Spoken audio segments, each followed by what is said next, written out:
Olha só, gente boa. Se avexe não e chegue mais perto dessa fogueira, que hoje eu vou contar uma história que o próprio diabo tremeu de medo quando soube. História de quando Virgulino Ferreira, o Lampião, mostrou ao sertão que existe coisa pior que a seca. É a sede de justiça de um cabra danado quando mexem onde não devem. Lá no fundão da Caatinga, onde o sol racha até pedra de cemitério, teve um coronel desgraçado que pensou que o poder dele dava direito de tomar o que não era seu, mulher de jagunço. Ave Maria! Mexer com mulher de cabra macho no sertão é que nem cutucar jararaca dormindo, só vai dar desgraça. E se você gosta desse tipo de história braba de cangaço, já deixe seu like para o YouTube sempre te enviar as melhores. Se inscreva no canal e comente de onde você está me assistindo. O sertão tem muita história para contar, mas essa aqui é especial, porque quando o Lampião soube do que aconteceu, ele parou tudo o que estava fazendo, olhou para o céu sem lua e disse apenas: esse coronel vai aprender que no sertão, quem planta vento, colhe tempestade, e a tempestade vem quente que nem fogo do inferno. Se prepara, que a história começa agora. Era 1920 e poucos, quando o sertão ainda era terra de Deus e de ninguém. Lugar onde a lei do governo não chegava nem montada em burro ligeiro. Ali, entre as grotas secas de Pernambuco e os lageiros da Paraíba, o poder tinha nome e sobrenome. Coronel Antônio Pereira dos Santos, homem de bigode grosso, barriga de cachaça boa e mão pesada, que nem martelo de ferreiro. A fazenda São Benedito se esparramava que nem mancha de óleo na caatinga. Léguas e léguas de terra rachada, gado magro pastando espinho, vaqueiros queimados de sol e jagunços armados vigiando cada palmo daquele império de poeira vermelha. A casa grande era branca, que nem osso seco, com alpendre largo, rede balançando na brisa morna, e o silêncio pesado de quem manda sem questionar. O coronel não era homem ruim por natureza, não. Mas o poder tinha subido a cabeça dele, que nem cachaça azeda. E quando o homem rico fica com sede de mais poder, o sertão inteiro sofre as consequências. Ele comandava mais de 50 jagunços. Tinha o delegado no bolso. O padre benzia suas armas e até o juiz da comarca bebia na mesa da sua varanda. Por aquelas bandas, a palavra do coronel valia mais que papel assinado em cartório. Se ele dissesse que o sol nascia de madrugada, ninguém ousava contradizer. Se mandasse jagunço buscar mulher casada para ele se divertir, o cabra ia e trazia. Porque desobedecer Antônio Pereira era que nem assinar sentença de morte com tinta do próprio sangue. O povoado de Santa Luzia ficava grudado na cerca da fazenda que nem carrapato em couro de boi. Casebres de taipa, ruas de terra batida, feira aos sábados com gente magra vendendo farinha e rapadura, uma igreja pequena com um sino rachado e o medo circulando pelas vielas que nem vento mau. Ali, todo mundo sabia. Mexer com gente do coronel era buscar confusão. Falar mal dele era pedir bala, e olhar torto para qualquer coisa que fosse dele era assinar o fim da própria sorte. Os homens baixavam a cabeça quando ele passava montado no cavalo alazão. As mulheres se escondiam atrás das janelas e até os cachorros da rua corriam para longe quando escutavam o barulho da comitiva se aproximando. Era assim que o coronel gostava: do medo, do silêncio obediente, do poder absoluto sobre vidas que ele considerava menos importantes que gado marcado a ferro. Mas o sertão é terra estranha, cheia de surpresas escondidas nos grotões mais fundos. E por mais que coronel se julgue dono da vida e da morte, sempre tem coisa maior rondando por aí. Coisa que não respeita cerca, não teme jagunço e não se compra com dinheiro sujo. O que o coronel Antônio Pereira não sabia é que existia, perdido na Caatinga Braba, um cabra chamado Virgulino Ferreira, que não dobrava a espinha para autoridade nenhuma. E que quando esse cabra ficasse sabendo de certas coisas que iam acontecer em Santa Luzia, ia ser o começo do fim de todo aquele império de medo. O sertão pode parecer vazio, mas está sempre de olho. E quem planta semente ruim, uma hora colhe fruto aziago. O coronel ainda não sabia, mas o destino já estava batendo na porta da Casa Grande, vindo montado em cavalo ligeiro e carregando mais fúria que tempestade de dezembro. Era só questão de tempo. Entre os homens que carregavam fuzil na fazenda São Benedito, tinha um que se destacava não pela boca, mas pelo silêncio. José Firmino da Silva, conhecido só por Firmino, era jagunço de confiança do coronel havia quase 10 anos, desde que chegara ali ainda moço, fugindo da seca que tinha engolido sua terra natal, lá pros lados de Quixeramobim, no Ceará. Firmino era cabra de porte médio, moreno queimado de sol, com mãos grossas de quem conhecia trabalho pesado e olhos escuros que falavam pouco, mas viam tudo. Usava gibão de couro cru, alpargatas gastas, chapéu de couro sempre calado na cabeça e uma Winchester que carregava com o carinho de quem cuida de filho único. Não era homem de confusão, não procurava briga, não se metia em conversas de outros. Falava só o necessário e cumpria ordens sem questionar. O que fazia Firmino diferente dos outros jagunços era a lealdade dele. Quando dava sua palavra, era que nem riscar na pedra. Não saía mais. O coronel sabia disso e, por isso, confiava nele para missões delicadas. Buscar fugitivo, cobrar dívida em fazenda distante ou ficar de guarda na Casa Grande quando tinha visita importante. Firmino nunca decepcionou, nunca falhou, nunca deu motivo para desconfiança. Morava numa casinha pequena nos fundos da fazenda. Casa de 2 peças, com parede de tijolo cru, telhado de palha e um terreirinho, onde criava algumas galinhas magras. Não era muito, mas para quem tinha vindo do nada, fugindo da fome que secava até lágrima dos olhos, aquilo era que nem palácio. Tinha trabalho, tinha comida na mesa, tinha teto para dormir e a proteção do coronel mais poderoso daquela região. Mas a vida de Firmino tinha mudado de vez havia 3 anos, quando Antônia chegou a Santa Luzia numa tarde de dezembro. Ela vinha de Campina Grande, fugindo também, não da seca, mas de um casamento arranjado com um homem velho que batia em mulher que nem tambor de festa de São João.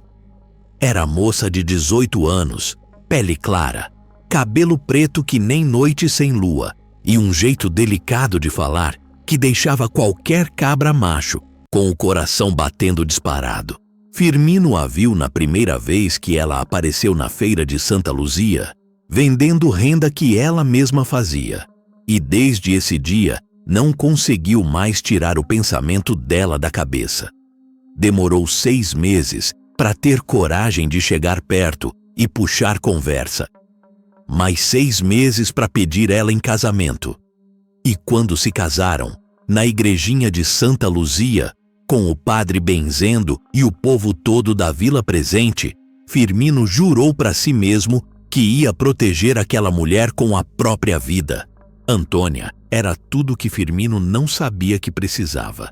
Ela cozinhava que nem santa, cuidava da casa que nem formiguinha trabalhadora, fazia renda para vender na feira e ainda sobrava tempo para cuidar do marido com um carinho que ele nunca tinha conhecido.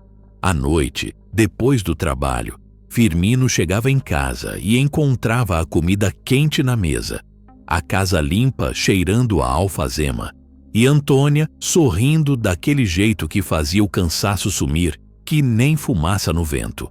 Eles não tinham muito, mas tinham um ao outro. E para Firmino, que tinha passado a vida inteira sozinho, carregando peso e comendo poeira, Ter uma família era que nem ter encontrado água limpa no meio do deserto. Antônia era o bem mais precioso que ele possuía, mais que o cavalo, mais que a Winchester, mais que a confiança do coronel. Era homem de poucos amigos, mas os poucos que tinha sabiam. Mexer com a mulher de Firmino era que nem mexer com jararaca dormindo. Ele podia ser calado, podia ser pacífico, podia ser obediente com o patrão, mas quando se tratava de Antônia, virava bicho brabo. Já tinha dado exemplo disso uma vez, quando um vaqueiro bêbado tentou desrespeitar ela na feira. O cabra passou 2 semanas de cama com costela rachada e nunca mais olhou torto para lado nenhum. Firmino trabalhava com mais gosto ainda, sabendo que cada dia de serviço bem feito era um dia a mais de paz e segurança para ele e para a mulher. Não sonhava com riqueza, não queria ser coronel, não ambicionava poder.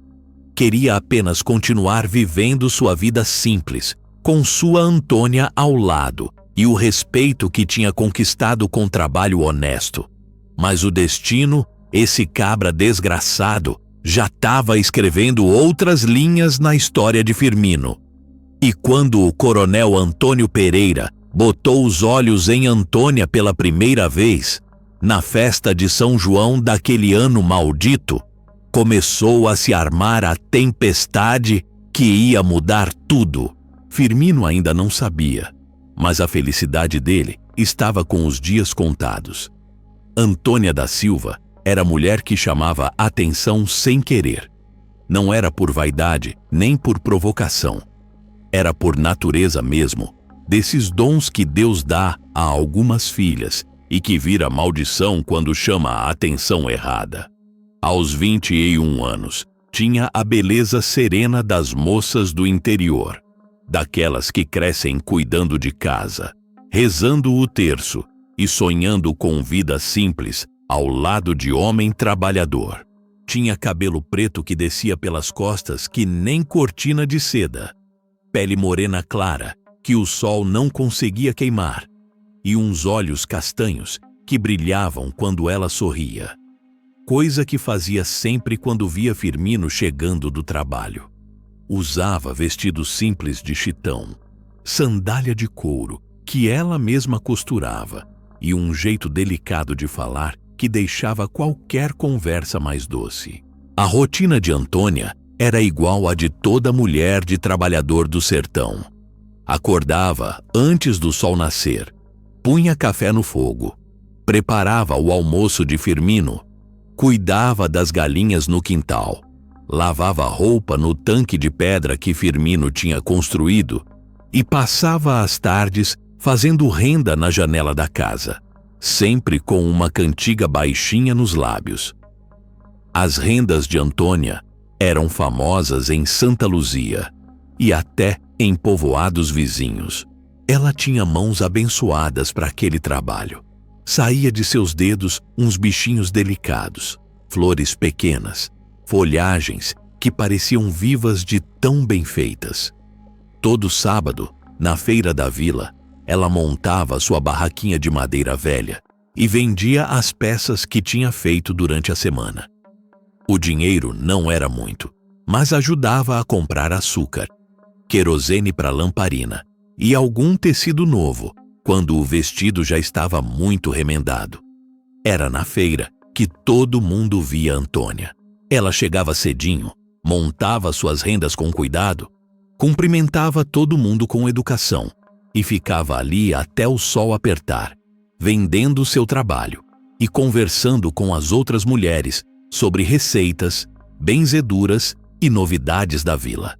Firmino sempre passava por lá na hora do almoço, tomava um gole de água na cuia dela, dava um beijo na testa e voltia para o trabalho. Era um ritual simples, mas que mostrava para todo mundo o amor e o respeito entre os dois. Antônia não tinha amigas íntimas, mas era benquista por todas as mulheres de Santa Luzia. Não se metia em fofoca, não falava mal de ninguém, não criava confusão. Quando alguma vizinha adoecia, ela aparecia com chá de erva santa e um prato de comida. Quando nascia criança na vila, ela levava roupinha de bebê que fazia nas horas vagas.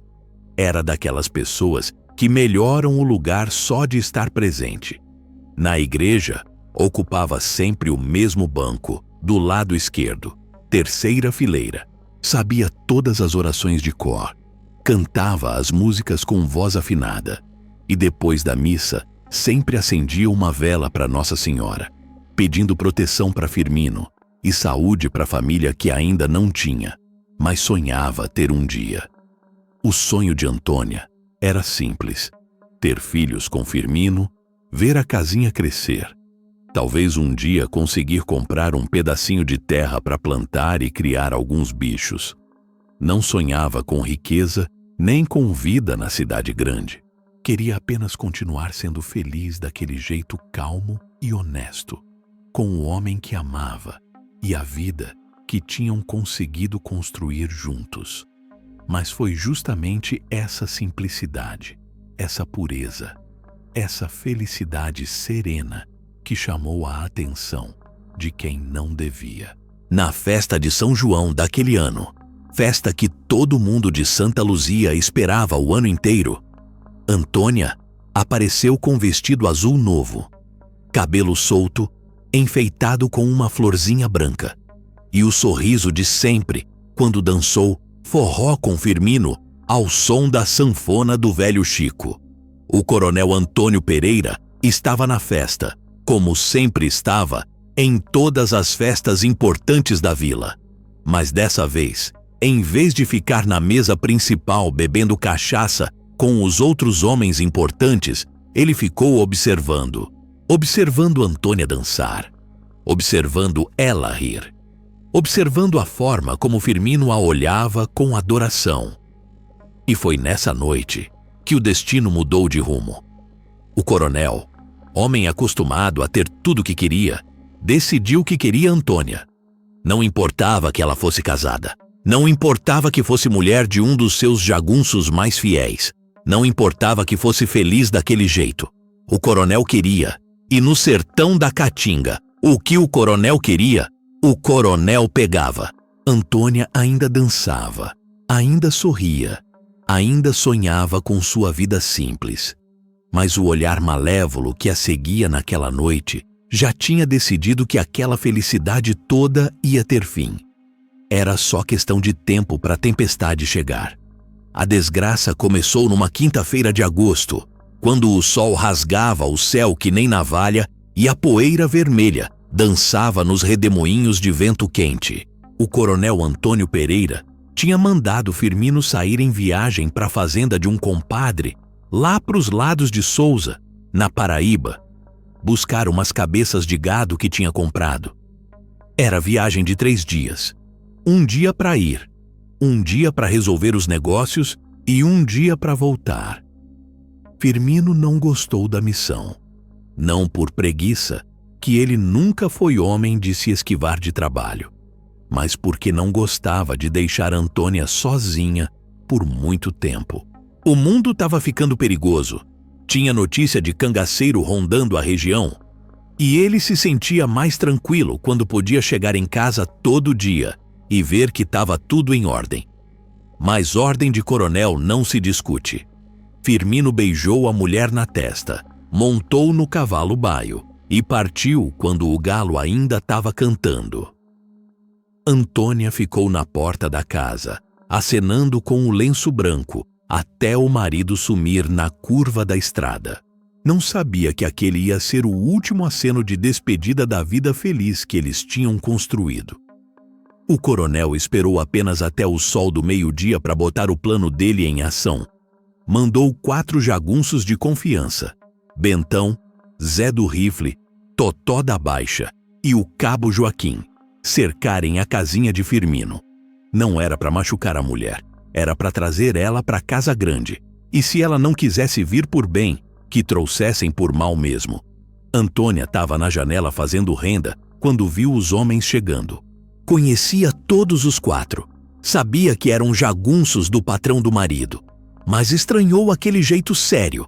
aquela forma de cercar a casa que nem se ela fosse criminosa fugitiva. Bentão, que era o chefe do grupo, bateu na porta com o punho fechado. Dona Antônia, a senhora precisa vir conosco. Ordem do coronel. A mulher sentiu um frio na barriga, desses que avisam que a desgraça está chegando. Abriu a porta só uma fresta e perguntou com a voz trêmula: "Que foi que aconteceu? É de Firmino? Ele se acidentou?" "Não é acidente não, dona.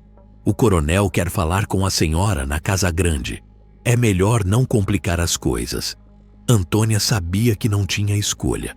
No sertão do coronel Antônio Pereira, quando ele mandava chamar alguém, a pessoa ia, querendo ou não.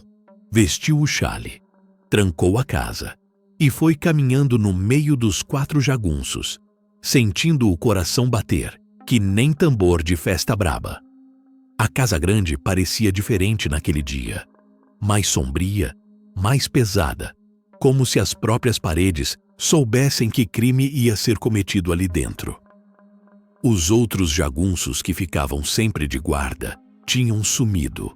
O pessoal da cozinha tinha sido dispensado. E até os cachorros pareciam inquietos, rosnando baixinho, sem motivo aparente. O coronel estava esperando na sala principal, vestindo terno branco que contrastava com a alma preta que carregava no peito. Tinha se barbeado, passado pomada no cabelo e até botado água de cheiro, como se fosse receber visita de namorada, não cometer crime contra a mulher casada. "Sente aqui, Antônia. Pode ficar à vontade."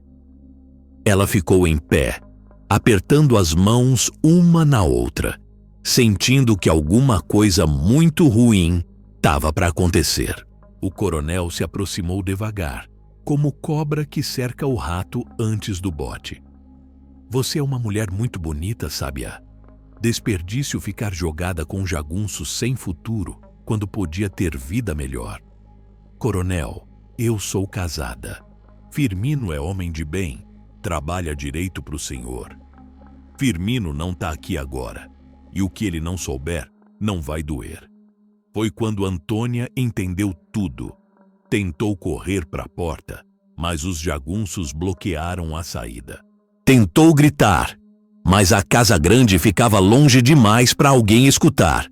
O coronel agarrou ela pelo braço e ali, naquela sala onde ele tomava decisões que mudavam a vida de centenas de pessoas, cometeu o crime que ia custar caro. Não foi amor, não foi paixão, não foi acordo, foi força bruta, foi abuso de poder, foi crime feito por homem que se julgava dono de tudo e todos naquela terra maldita. Antônia chorou, implorou, lutou. Mas de que adianta a força de mulher contra a vontade de coronel protegido por jagunços armados? Quando terminou o que tinha ido fazer, o coronel mandou os homens levarem Antônia de volta para casa. E antes dela sair, fez questão de deixar o recado: "Se você abrir a boca para Firmino ou para qualquer pessoa, eu mato ele e mato você. E se você tentar fugir, eu vou atrás e o castigo vai ser pior. Firmino continua trabalhando normal, você continua a vida normal e ninguém vai saber de nada." Antônia voltou para a casinha com a alma destroçada, o corpo dolorido e o coração cheio de uma vergonha que ela sabia que não era dela, mas que carregaria para sempre. Sentou na cadeira da cozinha e chorou até não ter mais lágrima, sabendo que a vida feliz que tinha vivido até aquele dia tinha acabado para sempre. Quando Firmino voltasse, ia encontrar a mesma casa, a mesma mulher, a mesma rotina, mas ia encontrar também um segredo terrível escondido atrás do sorriso forçado da esposa. Segredo que cedo ou tarde ia explodir que nem barril de pólvora. O crime estava feito, a injustiça estava cometida, e o sertão, que não perdoa nem esquece, já estava preparando a vingança. Firmino chegou da viagem quando o sol estava se despedindo atrás da serra, pintando o céu de vermelho que nem sangue derramado. Vinha contente, assobiando uma toada que aprendera com um vaqueiro no caminho, ansioso para rever Antônia e contar as novidades da viagem. Tinha até trazido um presente para ela, um pedaço de renda azul clara que viu numa feira e achou que ia ficar bonito no cabelo dela. Mas quando chegou perto da casa, sentiu que alguma coisa estava diferente. Os cachorros não correram para receber ele como sempre faziam. As galinhas estavam quietas demais para o horário. E Antônia não apareceu na porta, sorrindo e acenando, como era costume dela fazer sempre que escutava o barulho do cavalo dele chegando.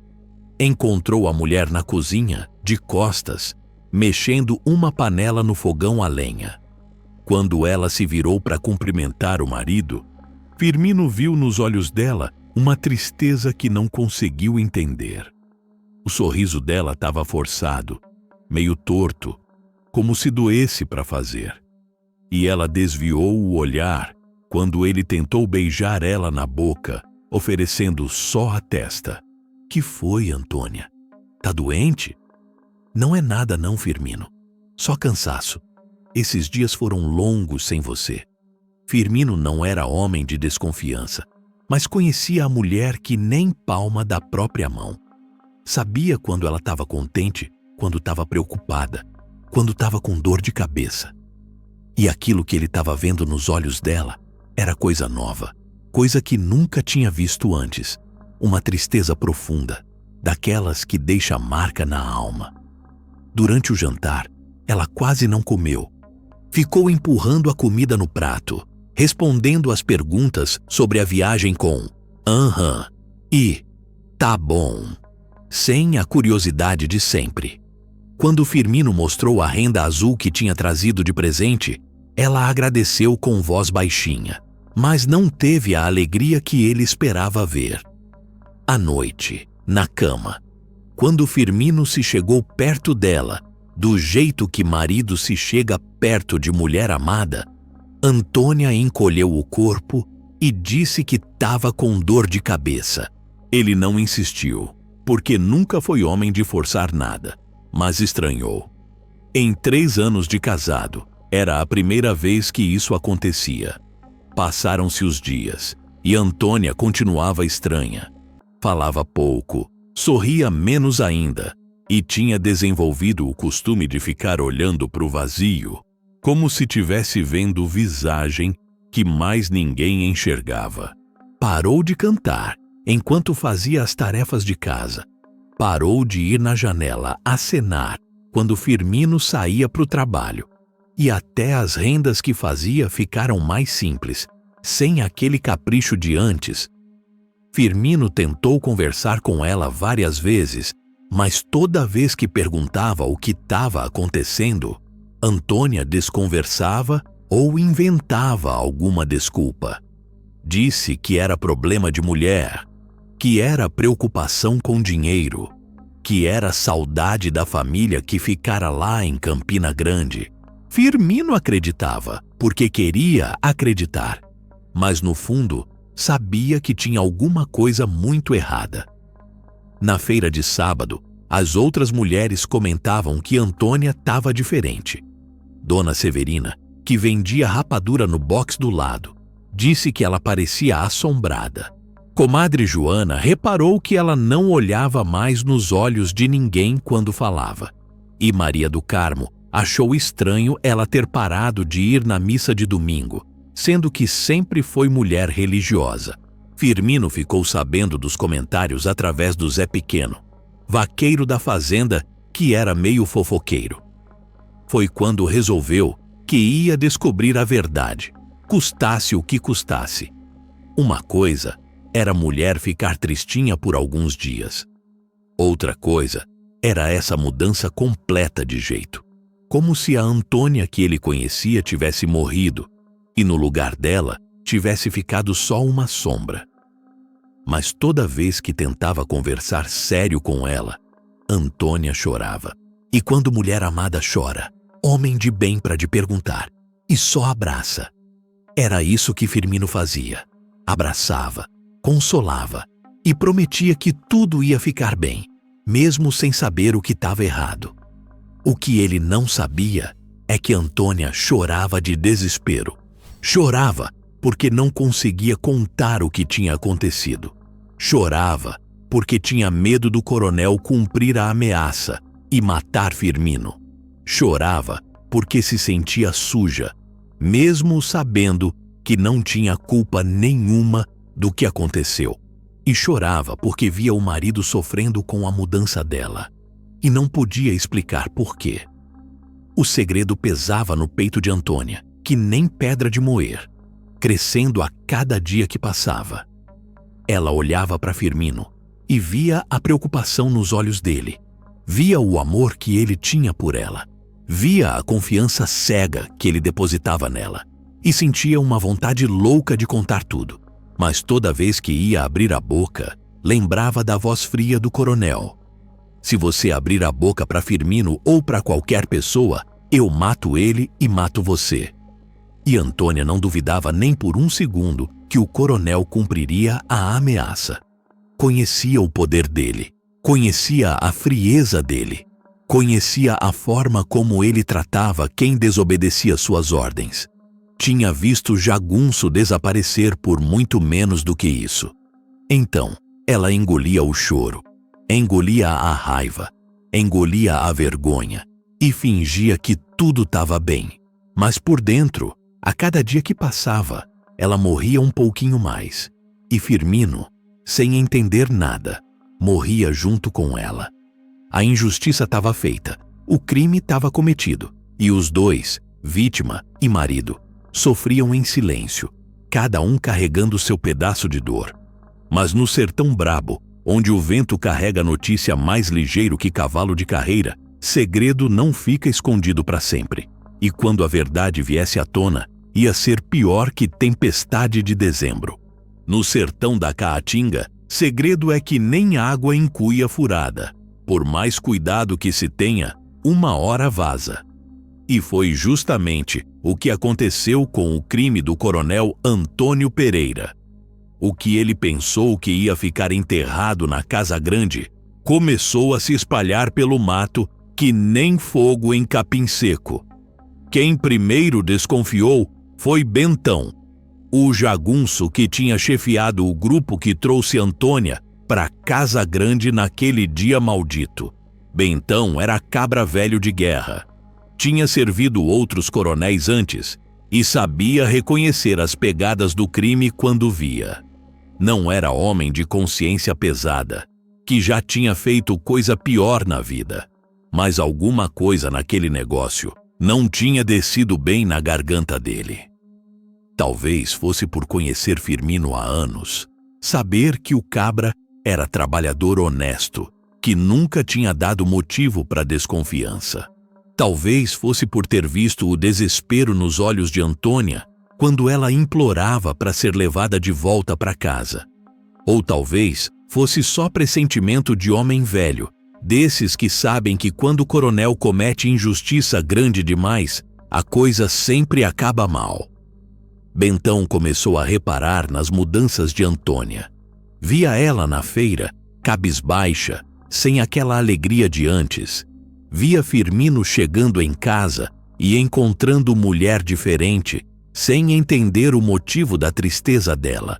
E foi juntando os pedaços da história que nem quem monta quebra-cabeça, até que o desenho ficou claro demais para ignorar. Uma noite, depois de beber uns goles de cachaça na venda do seu Manuel, Bentão soltou a língua para Zé do Rifle, outro jagunço que tinha participado da missão. Zé, tu não acha que a gente fez coisa errada naquele dia? Que dia, Bentão? O dia que trouxemos a mulher de Firmino para Casa Grande. Zé do Rifle era mais novo, mais irresponsável e não tinha a mesma sensibilidade que o velho Bentão. Mas quando o amigo explicou o que estava desconfiando, ele também começou a juntar as peças. E quando dois jagunços começam a falar de segredo, a notícia se espalha mais ligeiro que cavalo em disparada. Totó da Baixa ficou sabendo. Depois, Cabo Joaquim. Em seguida, mais 3 ou 4 vaqueiros da fazenda. E de vaqueiro para vaqueiro, a história foi correndo pelas grotas, pelas feiras, pelos pousos de viajante, até que chegou onde tinha que chegar. Foi num sábado de setembro que a notícia alcançou os ouvidos de Zé Sereno, cangaceiro que andava pelos lados de Patos, comprando munição e recebendo informações de coiteiros. Zé Sereno era homem do bando de Lampião, um dos mais chegados ao capitão, e tinha costume de passar as novidades importantes para o chefe sempre que voltava das andanças. A história chegou até Zé Sereno através de um vaqueiro chamado Chico Mulungu, que tinha trabalhado na fazenda São Benedito anos antes e conhecia Firmino pessoalmente. Chico contou o caso com detalhes, explicando quem era o jagunço, quem era a mulher, quem era o coronel e o que tinha acontecido naquela quinta-feira maldita. Zé Sereno: eu conheço esse cabra Firmino desde garoto. É homem direito, trabalhador, nunca mexeu com ninguém.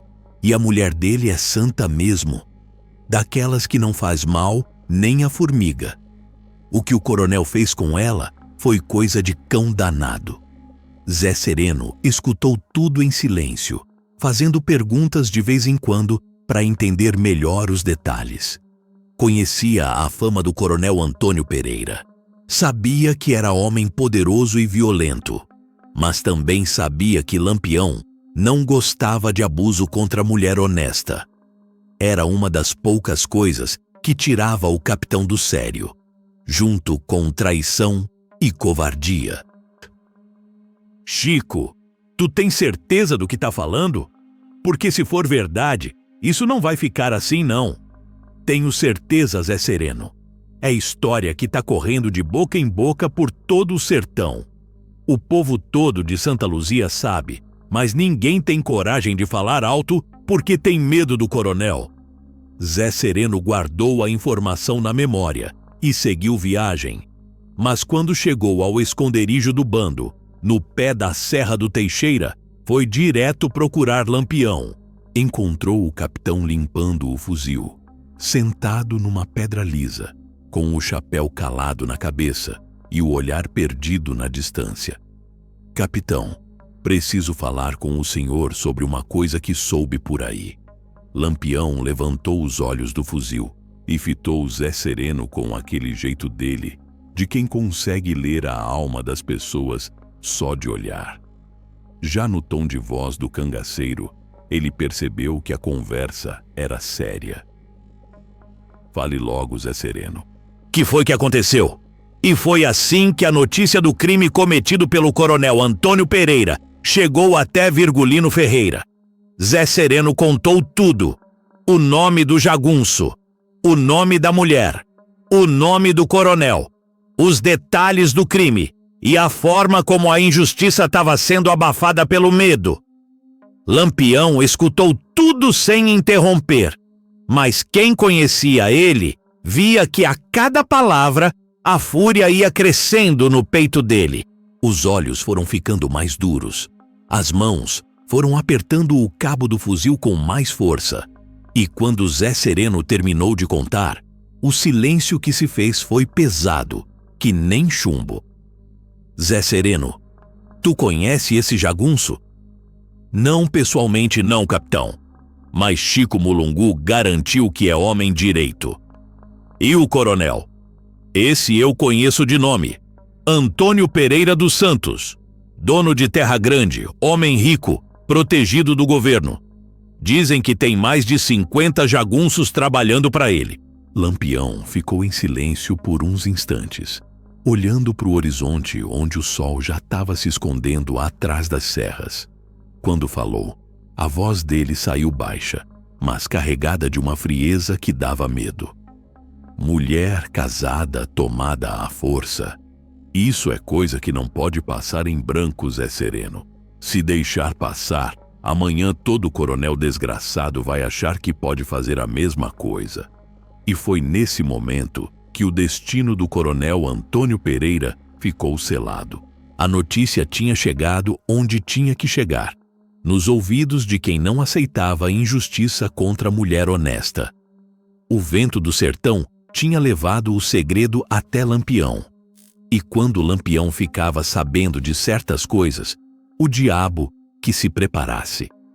Quando o Virgulino Ferreira parava para pensar, o sertão inteiro segurava a respiração. Era como se a própria Caatinga soubesse que quando o rei do cangaço ficava em silêncio, tempestade grande estava se armando no horizonte. E foi exatamente isso que aconteceu depois que Zé Sereno contou sobre o crime do coronel Antônio Pereira. Lampião passou a noite inteira acordado, sentado numa pedra alta que dava vista para léguas de distância, com o rifle atravessado no colo e o pensamento voando longe. Não era homem de tomar decisão no calor da raiva. Quando se tratava de vingança, ele pensava cada detalhe, cada consequência, cada forma de fazer a justiça valer. Ao amanhecer, mandou chamar os homens mais chegados do bando: Antônio Silvino, Jararaca, Moita Brava e Volta Seca. Eram cabras de confiança, que conheciam o coração e a cabeça do capitão melhor que qualquer outro cangaceiro. Sentaram todos numa roda, debaixo de um juazeiro velho que dava sombra boa, e Lampião começou a falar. Meninos, chegou nos meus ouvidos uma história que não posso deixar passar. História de coronel que se julgou com o direito de tomar mulher casada à força, sem respeitar honra de jagunço trabalhador. Os cangaceiros se entreolharam. Sabiam que quando Lampião falava desse jeito, pausado e sério, coisa grande estava para acontecer. Volta Seca, que era o mais novo do grupo, foi o primeiro a falar. Capitão, o senhor vai contar os detalhes ou a gente tem que adivinhar? Lampião sorriu de lado, daquele jeito que deixava claro que ele gostava da curiosidade dos companheiros. Contou então tudo que Zé Sereno tinha trazido. O nome do coronel, a história do jagunço Firmino, o crime contra Antônia e a forma como a injustiça estava sendo abafada pelo medo. Jararaca, que era cabra experiente e conhecia bem os costumes do cangaço, balançou a cabeça com aprovação. Capitão, isso aí não pode ficar assim mesmo não. Mulher tomada à força é afronta que tem que ser respondida com sangue.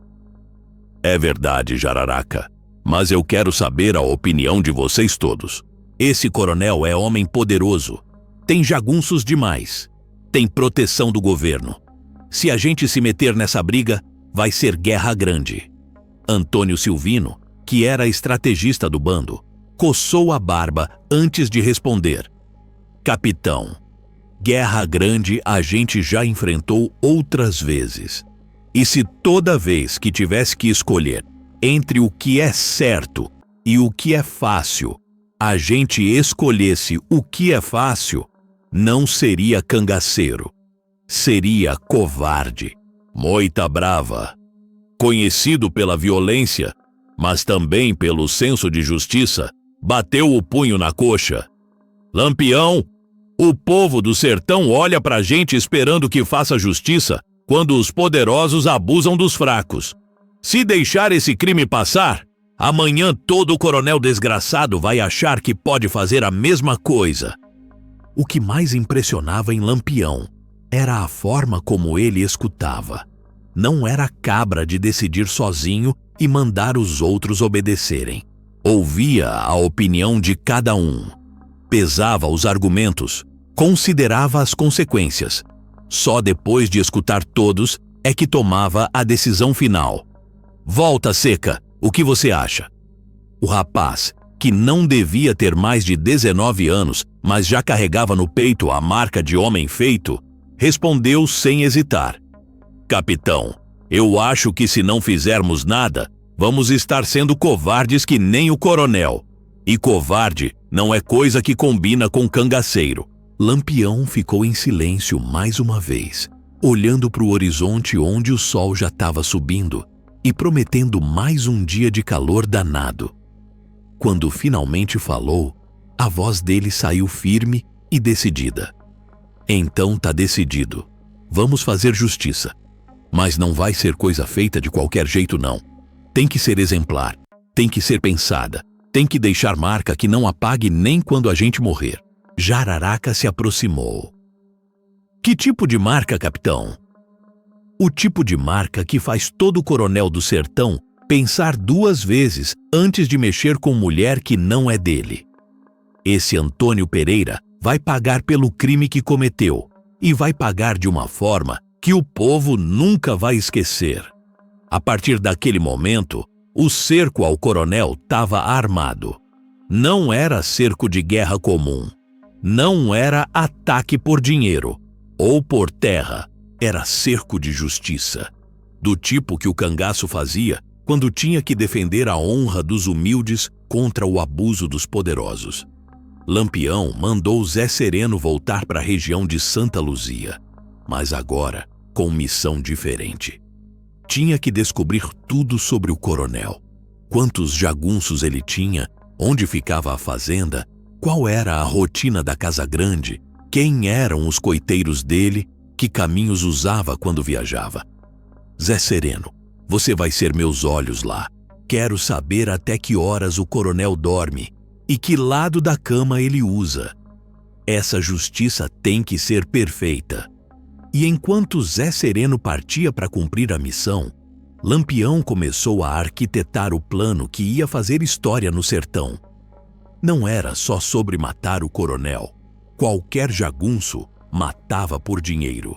Era sobre mandar um recado tão forte e tão claro que ia ecoar por décadas nas grotas da Caatinga. O crime do coronel Antônio Pereira tinha chegado aos ouvidos errados. E quando Lampião resolvia fazer justiça, não havia poder na terra que pudesse impedir. A tempestade estava se armando. E ela ia ser quente que nem fogo do inferno.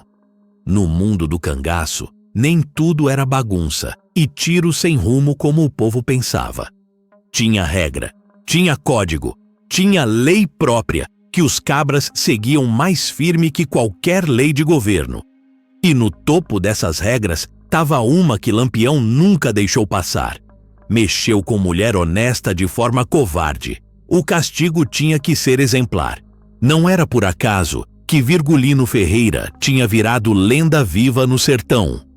Não era só pela pontaria certeira, não era só pela coragem de enfrentar qualquer perigo.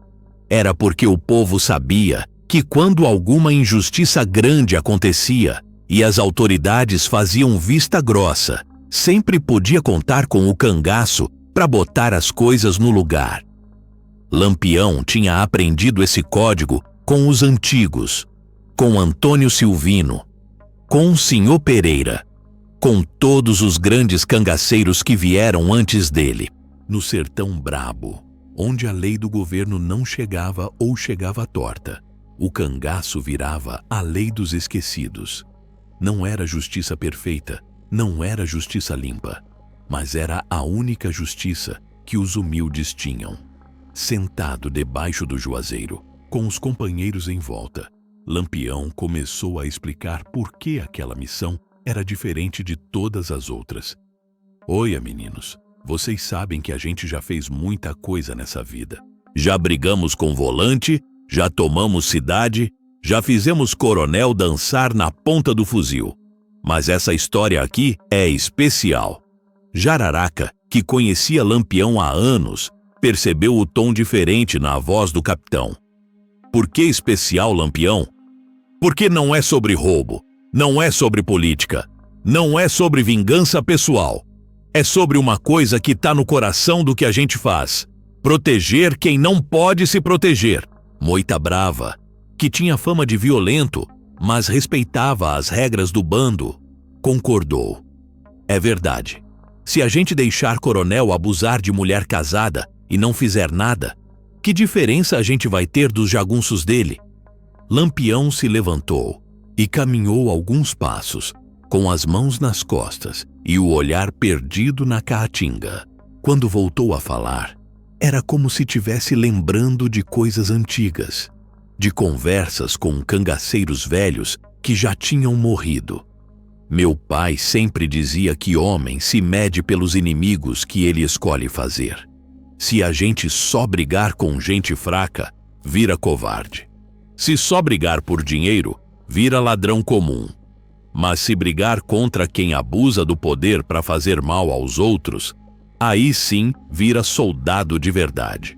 Antônio Silvino, que era mais letrado que os outros e entendia bem as palavras do capitão, acrescentou: e no caso desse coronel, não é só o crime contra a mulher não, Lampião. É o que ele representa, poder usado para humilhar em vez de proteger. Exato, Antônio. Por isso que o castigo tem que ser pensado direito.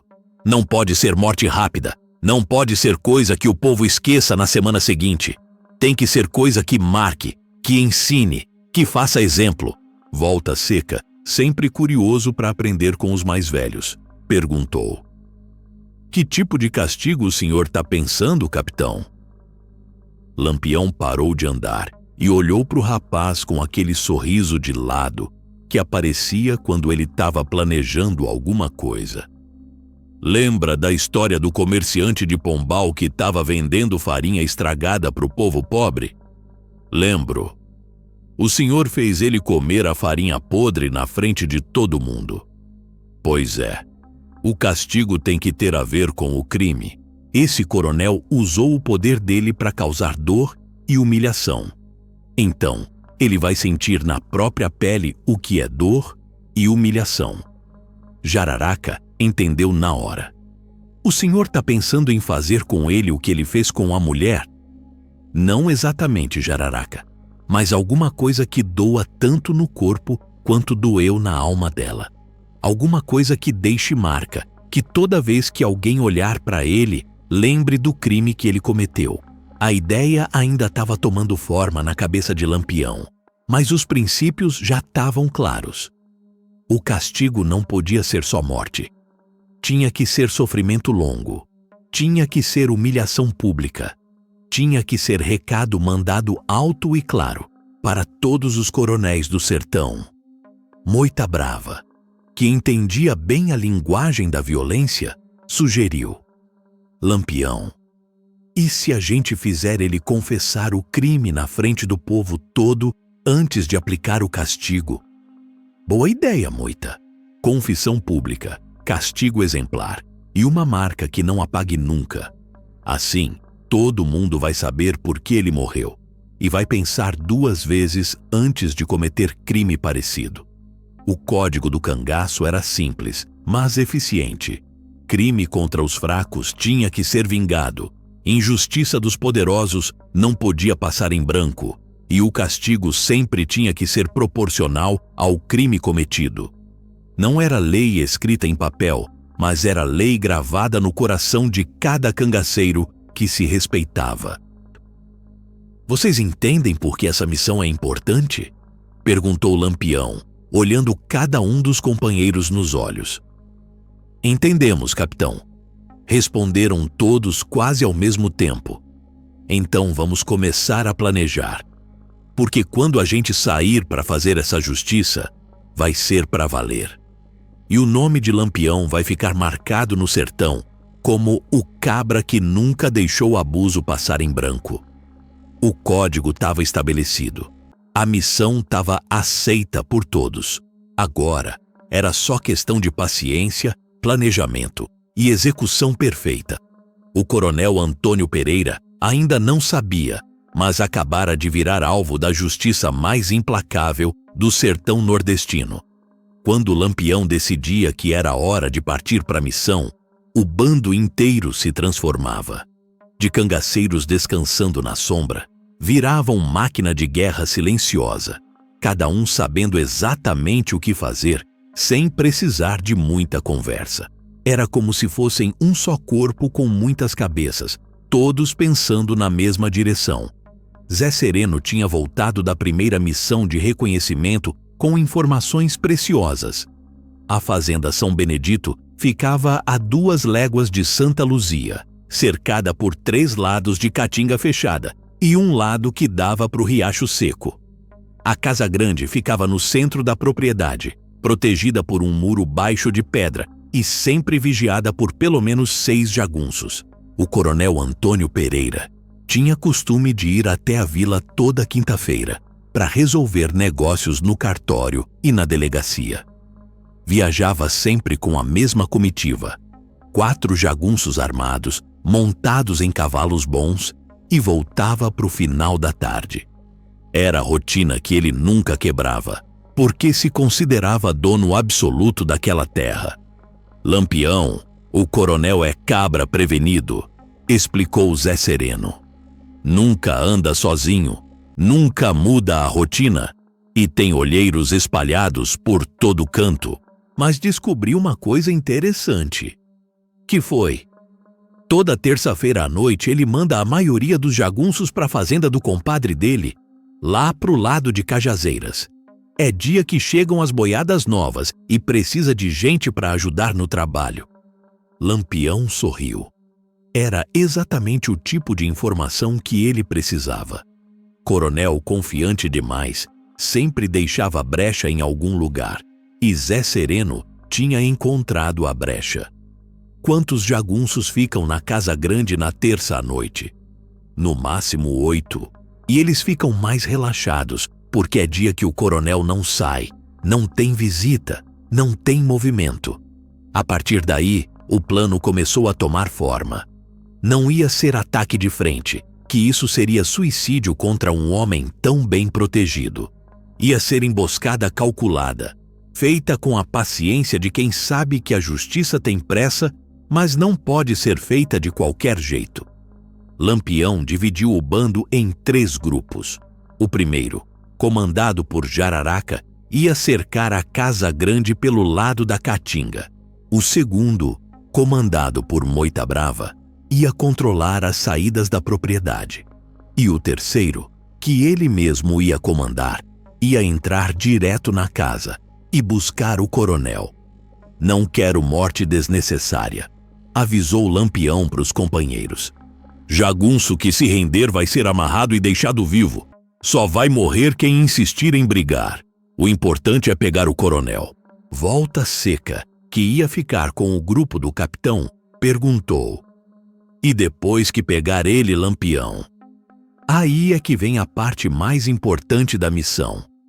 Vamos levar ele para um lugar onde possa confessar o crime na frente de testemunhas e receber o castigo que merece. O lugar que Lampião tinha escolhido era o terreiro da igreja de Santa Luzia.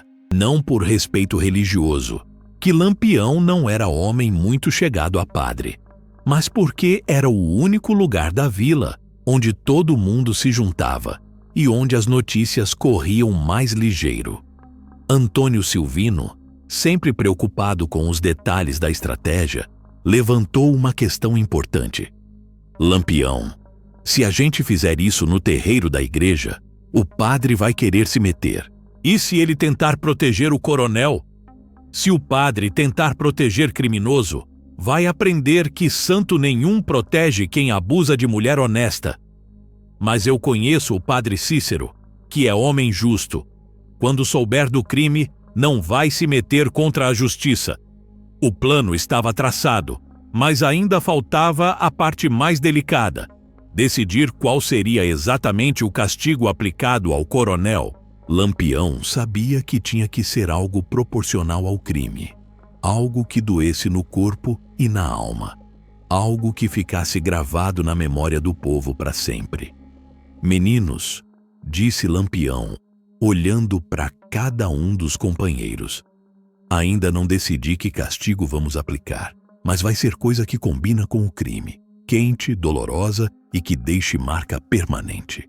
Foi Jararaca quem deu a sugestão que mudou tudo. Lampião, lembra da história do fazendeiro lá de Mossoró que marcava os escravos com ferro em brasa? E se a gente usar o mesmo método com o coronel? A ideia ficou suspensa no ar por alguns segundos. Era brutal. Era definitiva.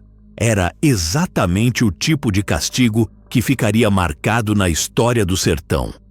Moita Brava foi o primeiro a concordar. É boa ideia, Jararaca. Ferro quente na pele é dor que não esquece nunca e marca que não sai nem com reza. Lampião pensou na sugestão. Era castigo duro, mas não era mais duro que o sofrimento causado à mulher do jagunço. E tinha a vantagem de ser simbólico. O coronel, que se julgava dono de gente, ia ser marcado que nem gado de sua propriedade. Tá decidido então, disse Lampião. Ferro quente no rosto dele, bem na testa, para todo mundo ver a marca da vergonha toda vez que olhar para ele. E se ele não sobreviver ao ferro, capitão? Se não sobreviver, foi porque não tinha força para aguentar as consequências do próprio crime. Mas se sobreviver, vai carregar a marca da covardia até o dia que morrer. Agora sim o plano estava completo. Cercar a fazenda, prender o coronel, levar ele para o terreiro da igreja, fazer ele confessar o crime na frente do povo todo e aplicar o castigo do ferro quente. Na manhã seguinte, antes do sol nascer, o bando se pôs a caminho. Eram 15 cangaceiros montados em cavalos ligeiros, carregando fuzis limpos, munição suficiente e a certeza de que iam fazer história naquela terra rachada. Lampião cavalgava na frente, com o chapéu calado na cabeça e o olhar fixo no horizonte. Não falou uma palavra durante toda a viagem, mas todos sabiam que a tempestade que ele carregava no peito estava prestes a desabar sobre a cabeça do coronel Antônio Pereira. O sertão ia ser palco de justiça. E quando Lampião fazia justiça, o próprio diabo tremia de medo. A lua nova de outubro estava escondida atrás das nuvens, deixando a caatinga preta que nem boca de lobo. Era exatamente o tipo de noite que Lampião gostava para fazer justiça. Noite onde as sombras viravam aliadas e o silêncio pesava que nem chumbo sobre a terra seca. O bando chegou aos arredores da fazenda São Benedito, quando o relógio da torre da igreja de Santa Luzia bateu 10 horas. Cada cangaceiro sabia sua posição. Cada um conhecia sua missão. Não precisava de conversa, não precisava de grito. Eram fantasmas armados se movendo pela caatinga que nem vento mau. Jararaca levou seus homens para o lado esquerdo da propriedade, onde a caatinga era mais fechada. Moita Brava cercou as saídas com precisão de caçador experiente. E Lampião, acompanhado de Volta Seca, Antônio Silvino e Zé Sereno, se aproximou da Casa Grande pela parte de trás, onde as sombras eram mais densas. A casa do coronel Antônio Pereira parecia um castelo branco perdido no meio da escuridão. Luzes fracas brilhavam nas janelas da sala e da cozinha. No alpendre, 2 jagunços montavam guarda, mas estavam mais preocupados com a garrafa de cachaça que passava de mão em mão do que com possíveis perigos rondando na noite. Lampião observou a cena por alguns minutos, calculando distâncias, contando inimigos, estudando cada detalhe. Tinha aprendido com os anos de cangaço que pressa era inimiga da justiça bem feita.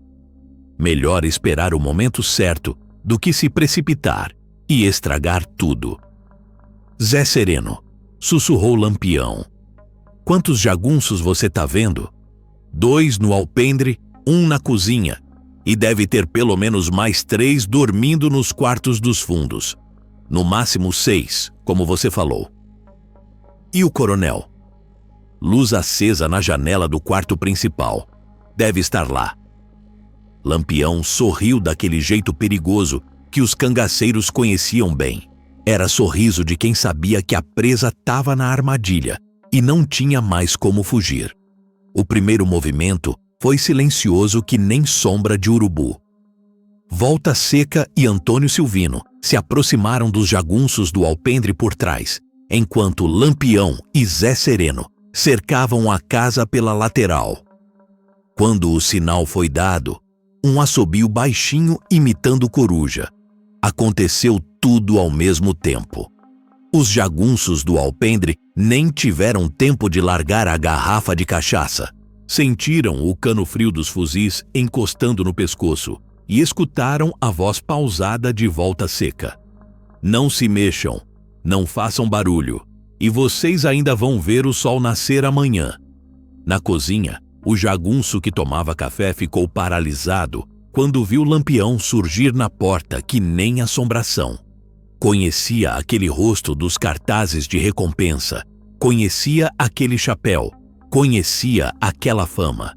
Era o próprio rei do cangaço, em pessoa, dentro da casa do patrão dele. Virgulino Ferreira, balbuciou o homem, deixando a xícara cair no chão de tijolo. Em carne e osso, respondeu Lampião. E vim aqui fazer uma visita que teu patrão não vai esquecer nunca. Os outros 3 jagunços que dormiam nos quartos dos fundos foram acordados da mesma forma, com um cano de fuzil na testa e ordem para ficar quietos. Nenhum deles tentou resistir. Sabiam que brigar com Lampião era que nem tentar apagar incêndio com querosene. Só ia piorar a situação. Em menos de 10 minutos, todos os jagunços da Casa Grande estavam amarrados e amordaçados no terreiro dos fundos. Não tinha havido um tiro sequer. Não tinha havido um grito. O bando de Lampião tinha tomado a fortaleza do coronel mais poderoso da região, sem derramar uma gota de sangue. Agora era hora da parte mais importante: buscar o coronel. Lampião subiu as escadas da Casa Grande devagar, pisando de leve nos degraus de madeira, para não fazer barulho. Volta Seca vinha logo atrás, com o fuzil engatilhado e os olhos atentos a qualquer movimento. A porta do quarto principal estava entreaberta e dava para ver a luz fraca do candeeiro iluminando a cama onde dormia o homem mais odiado do sertão. O coronel Antônio Pereira dormia de barriga para cima, roncando alto, com uma mão jogada sobre o peito gordo e a outra pendurada para fora da cama. Usava camisolão de linho branco e tinha o cabelo grisalho espalhado no travesseiro. Parecia homem comum, inofensivo, até inocente. Muito diferente do monstro que tinha cometido crime contra mulher casada. Foi Volta Seca quem acendeu o lampião maior e iluminou o quarto inteiro. A luz forte acordou o coronel de sobressalto. Ele abriu os olhos, piscou algumas vezes tentando entender o que estava acontecendo, e quando viu as 2 figuras armadas paradas ao pé da cama, sentiu o coração disparar que nem cavalo assustado. Quem são vocês? Que querem aqui? Lampião se aproximou da cama devagar, com as mãos nas costas e um sorriso que não chegava aos olhos. Boa noite, Coronel Antônio Pereira dos Santos.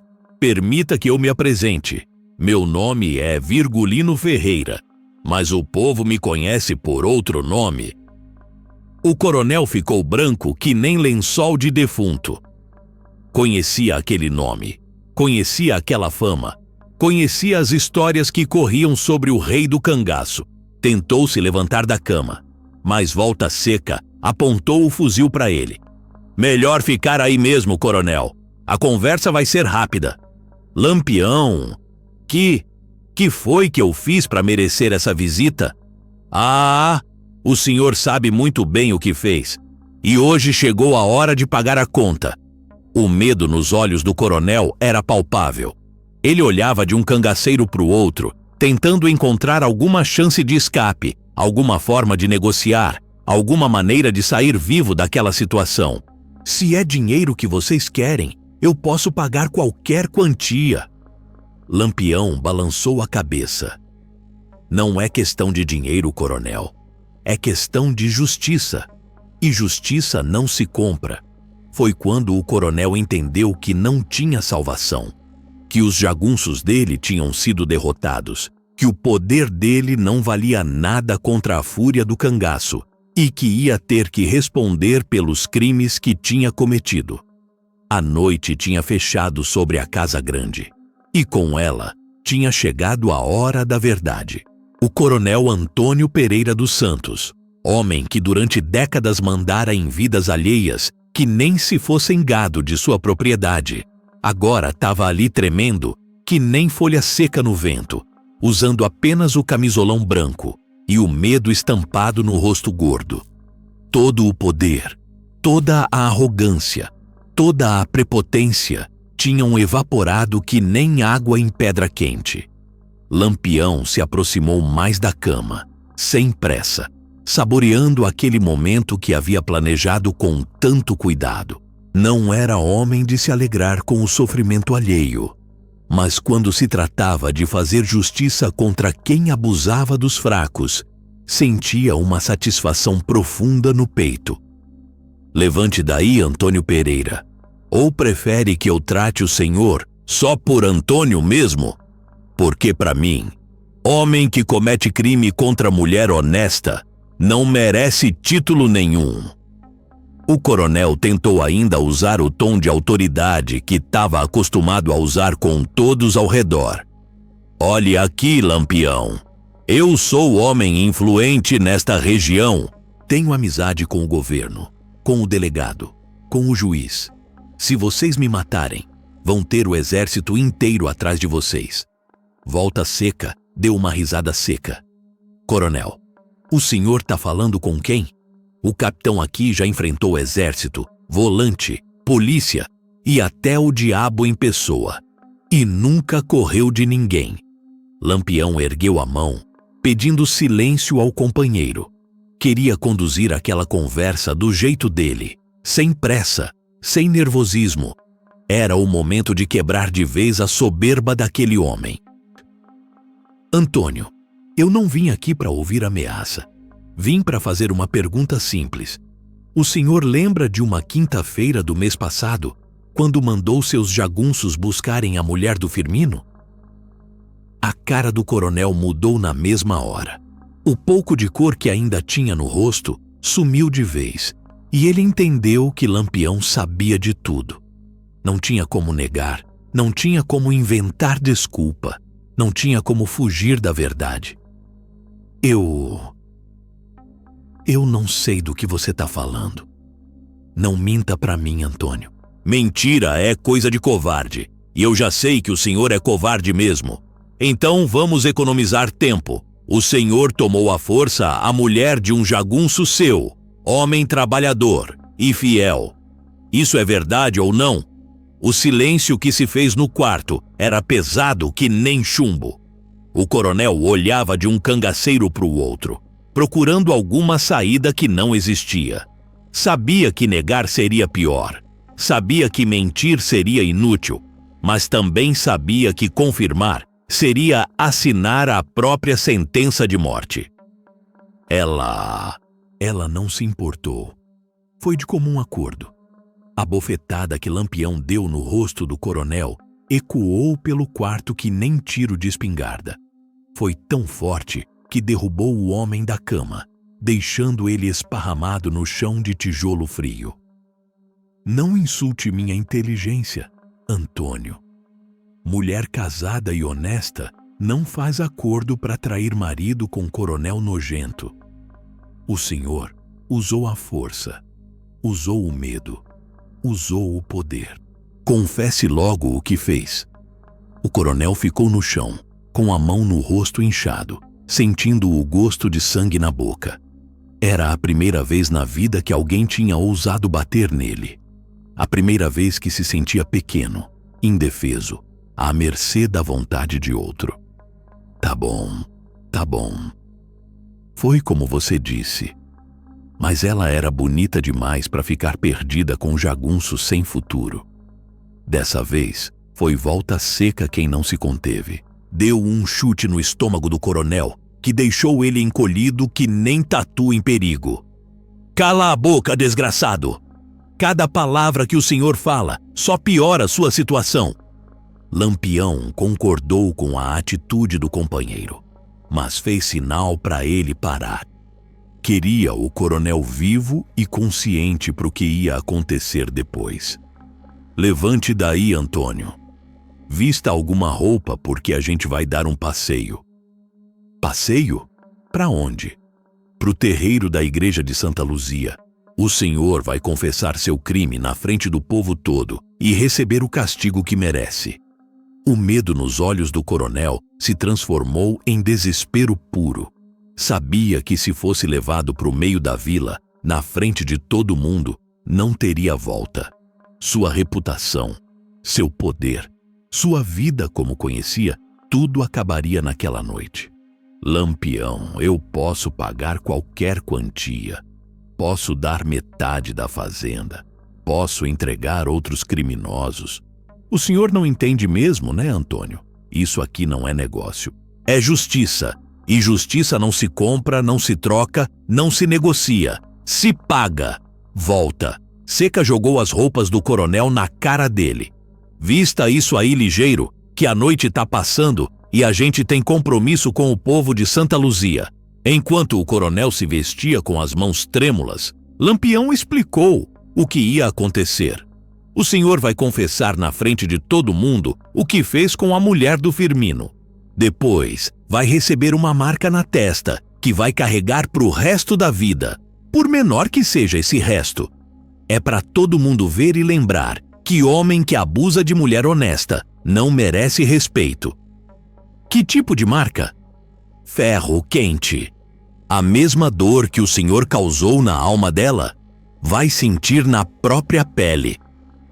O coronel desabou no chão, chorando que nem criança perdida. Todo o orgulho, toda a arrogância tinham virado pó. Era apenas um homem velho e covarde, enfrentando as consequências dos próprios atos. Por favor, eu tenho família, tenho filhos. E a mulher do Firmino não tinha direito de viver em paz com a família dela?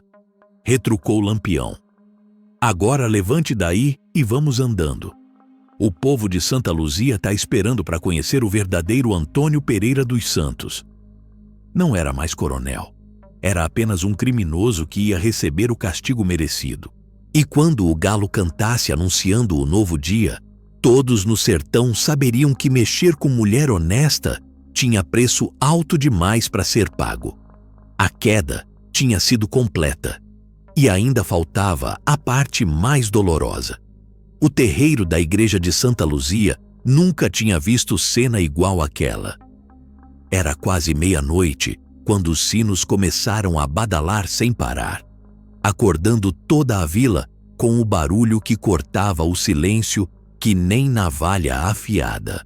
O povo saiu das casas de camisola e chinelo, sem entender o que estava acontecendo, mas sabendo que coisa grande se desenrolava naquela madrugada. Lampião tinha mandado Jararaca e 2 cangaceiros percorrerem as ruas batendo nas portas e gritando para todo mundo se juntar na igreja. Não era pedido, era ordem. E quando o cangaceiro de Lampião dava ordem, o povo obedecia sem questionar. No centro do terreiro, iluminado por tochas que Moita Brava tinha acendido em volta, o coronel Antônio Pereira dos Santos estava de pé, amarrado a um poste de madeira, com a roupa amassada e o rosto ainda inchado da bofetada que levara. Parecia um fantasma da própria prepotência, sombra do homem poderoso que fora apenas algumas horas antes.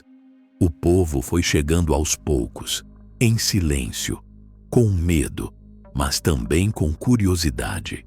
Muitos conheciam o coronel de vista, sabiam do poder dele, da influência dele, dos jagunços que sempre o acompanhavam. Ver ele ali, amarrado e indefeso, era coisa que ninguém imaginava que fosse possível de acontecer. Entre os que chegaram, estava Firmino. O jagunço tinha escutado o barulho dos sinos, tinha visto os cangaceiros passando pelas ruas e, mesmo sem entender direito o que acontecia, resolveu ir ver. Quando chegou no terreiro e viu o patrão amarrado no poste, sentiu um frio na barriga que não conseguiu explicar. Antônia também estava lá, meio escondida atrás das outras mulheres.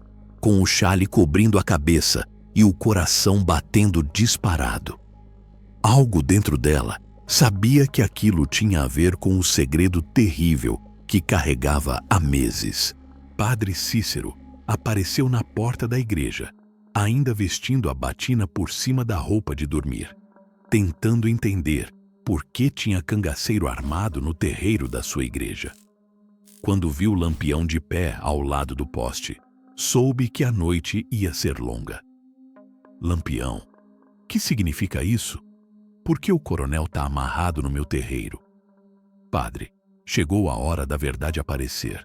Esse homem cometeu crime grave e vai confessar na frente de todo mundo. Depois vai receber o castigo que merece. Que crime? Perguntou o padre, mesmo já desconfiando da resposta. Crime contra a mulher honesta, padre. Abuso de poder. Violência contra inocente. O tipo de pecado que o senhor prega contra todo domingo. O padre olhou para o coronel, que mantinha a cabeça baixa. Depois olhou para a multidão que se aglomerava no terreiro. Sabia que Lampião não era homem de fazer acusação leviana. Sabia que alguma coisa séria tinha acontecido. Aí, Antônio? Chamou o padre. É verdade o que Lampião está dizendo?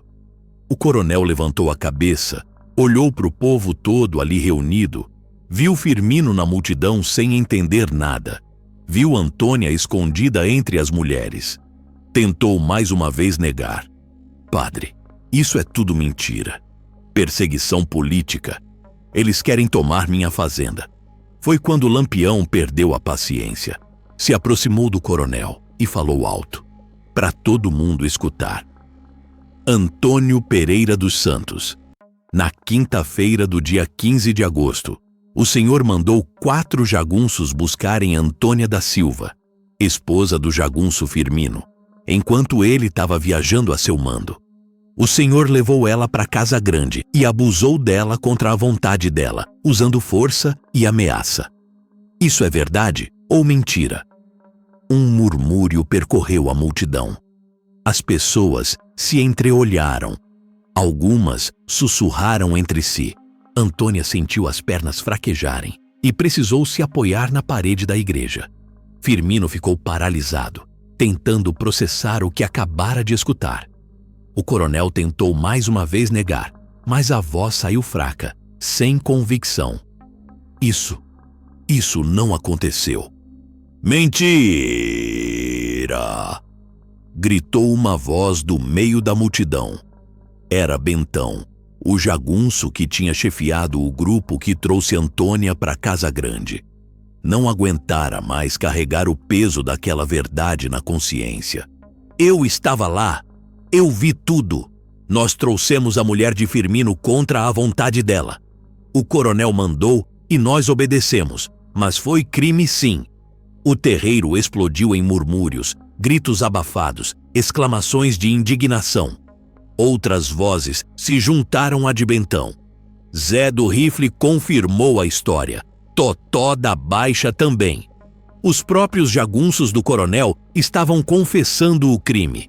Firmino olhou para Antônia e viu a verdade estampada no rosto dela. A tristeza, a mudança de comportamento, os silêncios. Tudo fazia sentido agora. Sentiu uma mistura de raiva, dor e vergonha que quase o derrubou no chão. É verdade, Antônia? Perguntou ele, com a voz embargada. Ela não conseguiu responder. Apenas baixou a cabeça e começou a chorar, sabendo que o segredo terrível finalmente tinha vindo à tona. O coronel, vendo que não tinha mais como negar, tentou uma última cartada. Tá bom. Aconteceu. Mas foi fraqueza de momento. Eu posso compensar. Posso pagar. Cale a boca! Berrou Lampião. O senhor já falou demais. O rei do cangaço se virou para a multidão. Vocês ouviram a confissão. Viram com os próprios olhos o tipo de homem que mandava nesta terra. Agora vão ver também que no sertão de Lampião, crime assim não fica sem castigo. O padre tentou intervir. Lampião, deixe a justiça de Deus agir. Padre, Deus age através de quem tem coragem de fazer o que é certo. E hoje, eu sou o braço da justiça divina. O julgamento tinha acabado. O réu tinha confessado. As testemunhas tinham confirmado. Agora era hora da sentença ser executada. E no sertão de Lampião, sentença era coisa séria, que não admitia apelo. Moita Brava tinha preparado tudo o que Lampião pedira. Uma fogueira grande no centro do terreiro, uma panela de ferro preta e óleo de mamona suficiente para ferver que nem caldo do inferno. As chamas dançavam altas, iluminando os rostos tensos de todo o povo de Santa Luzia, que assistia em silêncio ao castigo mais terrível que já presenciara. O coronel Antônio Pereira dos Santos tremia amarrado ao poste, não só de medo, mas também de frio da madrugada, que contrastava com o calor da fogueira. Suava que nem cavalo corrido, e o suor escorria pelo rosto gordo, misturado com lágrimas de desespero. Sabia que não tinha mais para onde correr, não tinha mais como subornar, não tinha mais poder algum. Lampião verificou pessoalmente se o óleo estava na temperatura certa. Pegou uma vara de madeira, molhou a ponta no líquido fervente e viu como ele pingava grosso e incandescente. Era exatamente o que precisava.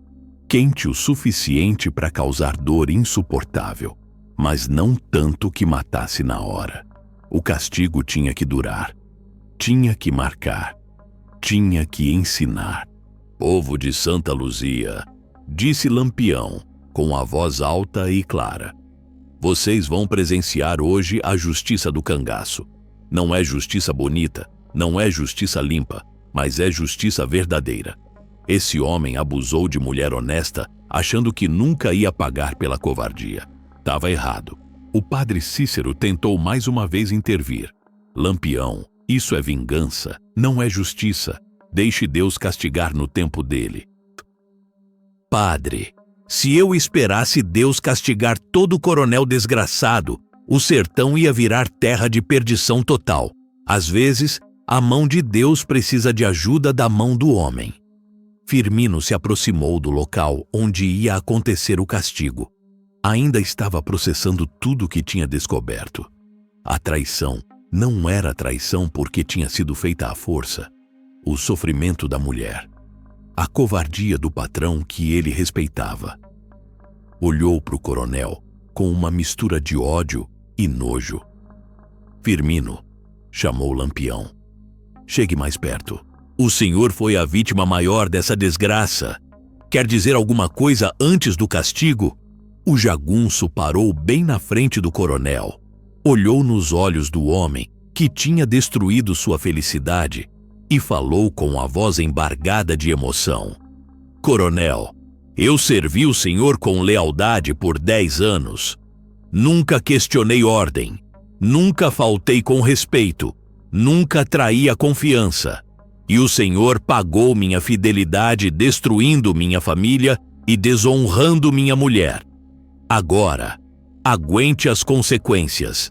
O coronel tentou falar, tentou pedir perdão, tentou implorar clemência, mas Firmino já tinha se afastado. Não queria mais escutar a voz daquele homem. Antônia continuava escondida entre as mulheres, chorando baixinho. Uma parte dela sentia alívio por ver o segredo finalmente revelado. Outra parte tremia de medo, pensando no que ia acontecer depois, na reação do marido, na forma como o povo ia olhar para ela. Mas uma coisa ela sabia: o coronel merecia o castigo que ia receber. Chegou a hora, disse Lampião, pegando uma concha de metal com cabo longo. Mergulhou a concha no óleo fervente e levantou ela bem alto, deixando o líquido incandescente pingar de volta na panela. Cada gota que caía fazia um som seco, que nem bacon fritando em fogo alto. Antônio Pereira dos Santos, pelo crime de abuso contra a mulher casada, pela covardia de usar poder contra a inocente, pela desonra que trouxe a uma família trabalhadora, Eu te condeno a carregar na testa a marca da sua vergonha. O coronel tentou se debater, tentou afrouxar as cordas, tentou gritar por socorro, mas ninguém ia ajudar. Nem os próprios jagunços dele, que agora entendiam o tipo de homem que tinham servido. Por favor, eu tenho família. Eu posso mudar. Tarde demais para arrependimento, respondeu Lampião, se aproximando com a concha cheia de óleo fervente. O momento parecia suspenso no tempo. O povo continha a respiração. O fogo crepitava baixinho. Até os grilos da caatinga tinham parado de cantar. Era como se a própria natureza tivesse parado para presenciar aquele ato de justiça brutal. Lampião parou bem na frente do coronel e olhou nos olhos dele uma última vez.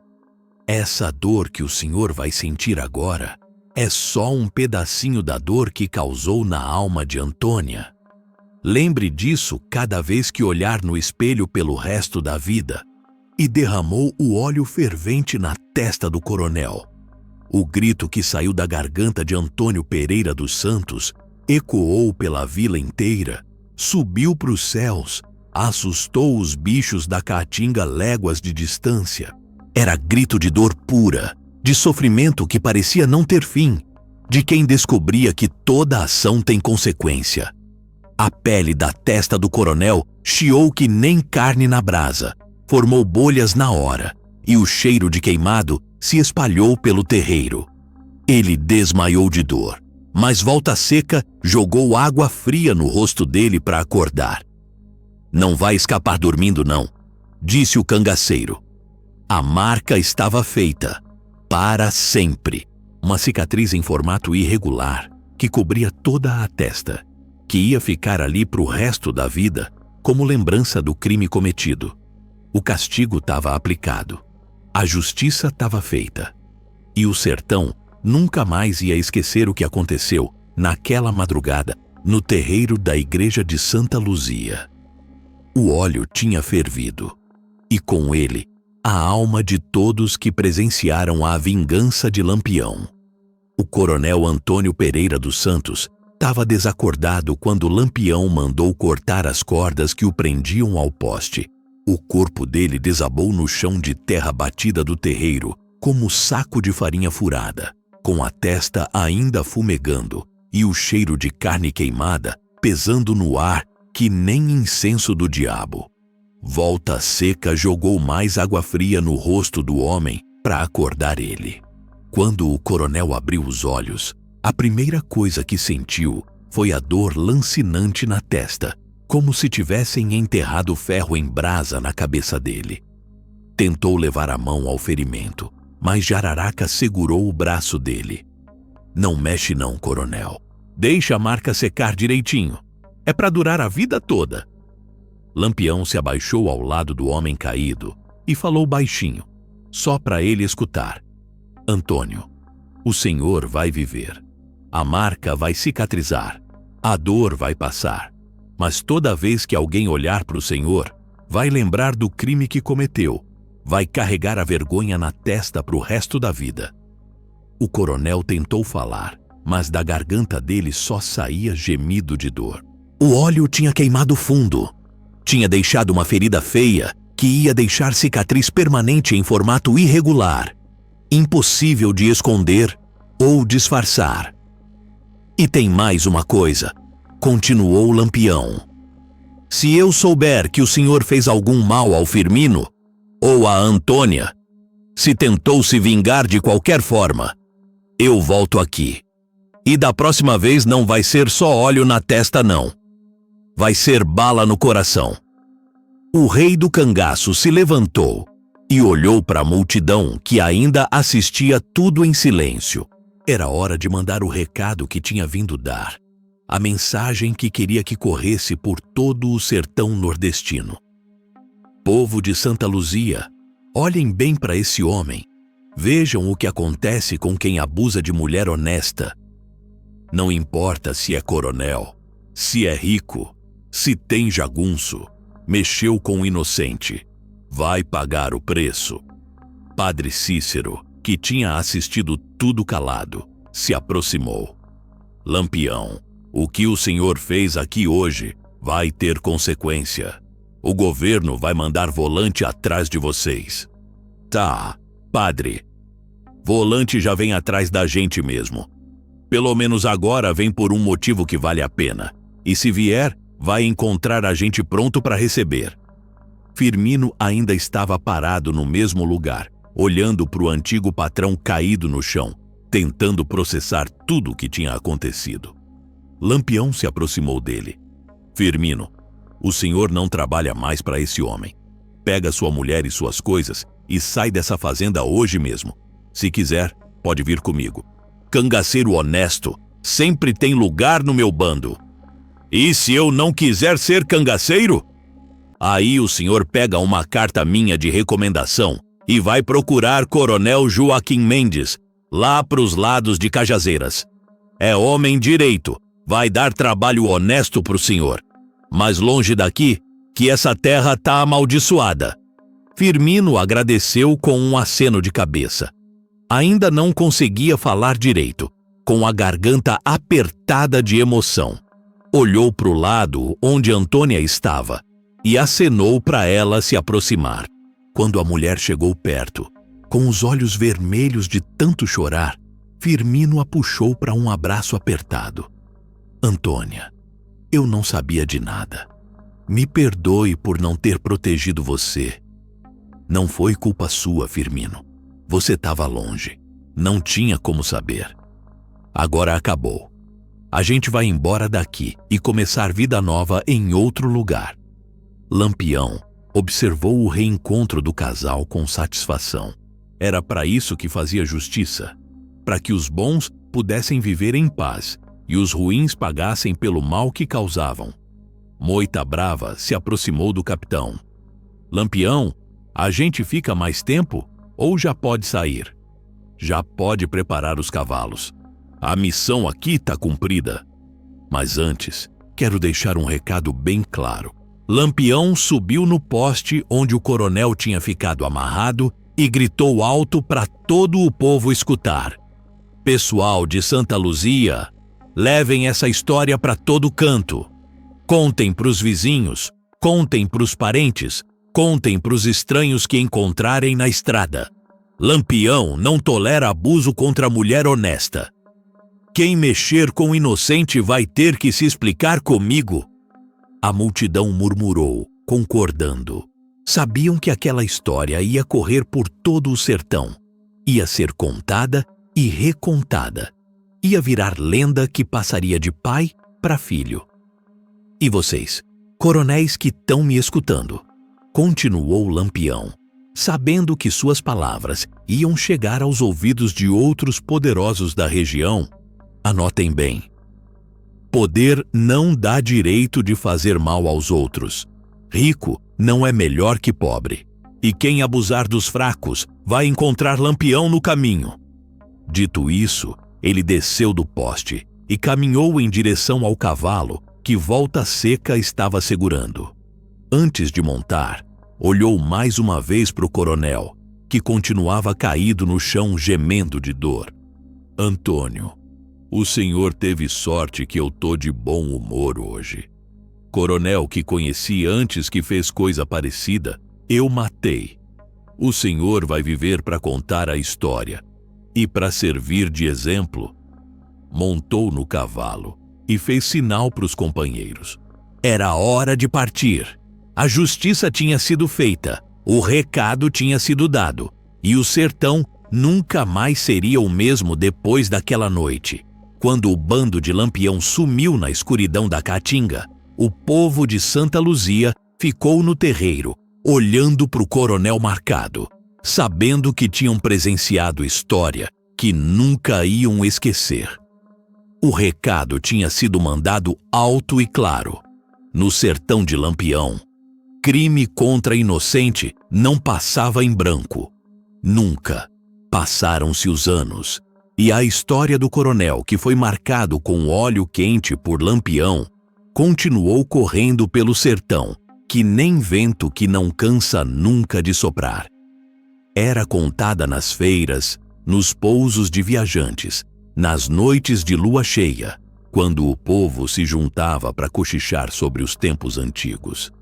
Antônio Pereira dos Santos viveu como Lampião tinha prometido, mas viver para ele virou martírio maior que morrer. A cicatriz na testa nunca sarou direito, ficou feia e irregular, impossível de esconder por baixo de chapéu ou lenço.